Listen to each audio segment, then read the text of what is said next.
Hello friends, welcome to my channel study with Kartik. Today will study physics heat and temperature. तो आज हम लोग physics में पढ़ेंगे हीट एंड टेम्परेचर, पहला चैप्टर है। तो यहाँ पर है हीट। हीट क्या होता है? Heat is a form of energy which can not be seen but can be sensed. तो हीट एक फॉर्म ऑफ एनर्जी होता है जिसे हम लोग ना तो देख सकते, ना तो छू सकते, पर उससे हम लोग सेंस कर सकते, मतलब हम लोग उसे फील कर सकते हैं। इसे हम लोग कहते हैं हीट। तो हीट एक फॉर्म ऑफ एनर्जी होता है जिसे हम लोग ना देख सकते पर हम लोग उसे फील कर सकते हैं। तो the quantity use to compare the hotness और coldness of bodies is known as temperature. तो टेम्परेचर क्या होता है? अब कोई टेम्परेचर क्वांटिटी होता है जिससे हम लोग हॉटनेस या फिर कोल्डनेस, कोई बॉडी का हॉटनेस या फिर कोल्डनेस को कंपेयर कर सकते हैं, उससे हम लोग कहते हैं टेम्परेचर। तो the quantity use to compare the hotness और coldness of bodies is known as temperature. अब हम लोग किसी का टेम्परेचर कैसे नापते हैं? तो उससे हम लोग यूज करते हैं थर्मोमीटर। हम लोग यूज करते हैं thermometer. The quantity use to compare the hotness और कोल्डनेस ऑफ बॉडीज, तो उससे हम लोग कहते हैं temperature. The heat from burning fuels in engines provide the power to move aeroplanes, cars, rockets and ships. अब हीट हम लोग के डेली लाइफ में कैसे यूज होता है? अब the heat from burning fuels in engines provide the power to move aeroplanes, cars, rockets and ships. तो हीट जो आता है इंजन्स के बर्निंग फ्यूल से, जो इंजन में जो बर्निंग फ्यूल्स होता है उससे जो हीट निकलता है वो पावर देते हैं एरोप्लेन्स हो गए, जैसे कि कार्स हो गए, रॉकेट्स हो गए, शिप्स हो गए, ये सब को पावर देते हैं मूव करने के। इसी की मदद से ये लोग ये सब मूव करते हैं बर्निंग फ्यूल से, तो उससे हीट प्रोड्यूस होता है। Heat causes the wheels of giant turbines to spin, driving generators that produce electricity.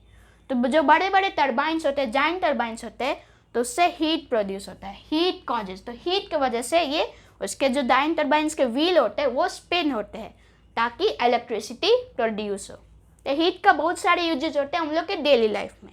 अब हम लोग पढ़ते हैं कि हीट हम लोग को कहाँ से मिलता है। सोर्सेस ऑफ हीट, तो सोर्सेस ऑफ वो हीट हो गए जो कि जहाँ से हम लोग को हीट मिलता है। सोर्सेस ऑफ हीट, पहला है the sun. The sun is the most important source of heat.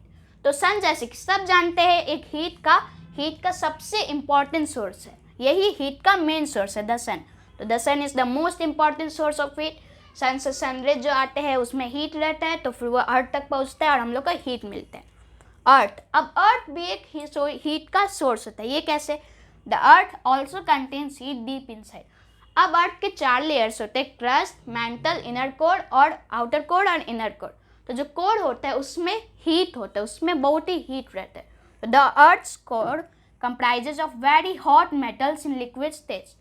तो अर्थ के कोर में बहुत सारे हॉट मेटल्स होते हैं, जैसे कि आयरन हो गए, निकल हो गए, जो कि लिक्विड स्टेट में होते हैं और वो सब बहुत ही हॉट होते हैं। The heat produced by volcanic eruptions can be used to produce electricity and to do other work. तो जब वोल्केनिक इरप्शंस होते हैं तो उससे हीट प्रोड्यूस होता है, लावा निकलता है तो उससे हीट प्रोड्यूस होता है, तो इससे इलेक्ट्रिसिटी प्रोड्यूस कर सकते हैं। इससे हम लोग इसके मदद से, हीट की मदद से हम लोग इलेक्ट्रिसिटी प्रोड्यूस कर सकते हैं और सब काम में भी यूज ला सकते हैं। तो इस तरह अर्थ भी एक हीट का सोर्स हो गया, क्योंकि अर्थ के कोर में भी हीट होता है, क्योंकि जो बहुत सारे हॉट मेटल्स होते हैं वो लिक्विड स्टेट में, जैसे कि आयरन हो गए और निकल हो गए। अब हीट के कुछ और सोर्सेस होते हैं, जैसे कि तीसरा है source chemical reactions. When coal, wood, natural gas etcetera they burn, they produce heat and fire. तो केमिकल रिएक्शन से भी हीट प्रोड्यूस होता है, जैसे कि जब हम लोग कोल को या फिर वुड को या फिर नेचुरल गैस को जलाते हैं तो उससे फायर होता है, फायर प्रोड्यूस होता है। तो इससे हीट प्रोड्यूस होता है और फायर भी प्रोड्यूस होता है, तो फायर से हीट प्रोड्यूस होता है, तो इस तरह से भी हीट प्रोड्यूस होता है। और चौथा है nuclear energy. Nuclear energy is use to generate large amounts of heat. तो न्यूक्लियर एनर्जी को भी बहुत सारे हीट को जनरेट करने के लिए भी यूज किया जा सकता है, जैसे कि जब न्यूक्लियर वेपन्स एक्सप्लोड करते हैं तो उससे बहुत ही ज़्यादा हीट होता है, हीट प्रोड्यूस होता है। उससे इतना हीट प्रोड्यूस होता है कि उसके चारों तरफ तबाही बच जाता है। फिर अब पांचवा फ्रिक्शन। अब फ्रिक्शन से भी हीट प्रोड्यूस होता है।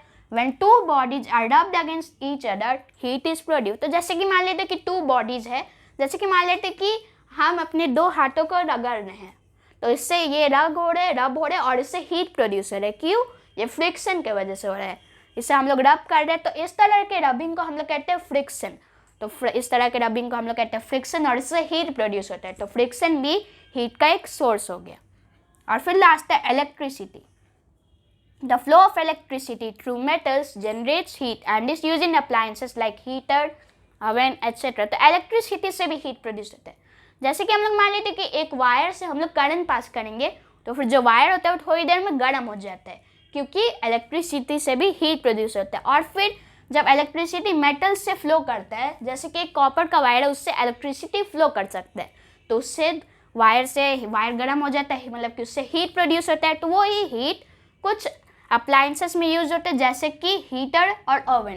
तो इन दोनों में ये यूज होता है तो इससे हीट प्रोड्यूस होता है. तो इस तरह से हम लोग हीट को अप्लाइंसेस में भी यूज करते हैं इलेक्ट्रिसिटी से. तो इलेक्ट्रिसिटी भी हीट प्रोड्यूस करते हैं. तो ये हो गए sources of heat. So I will study more about heat and temperature in the next video. Please subscribe my channel and thank you so much for watching.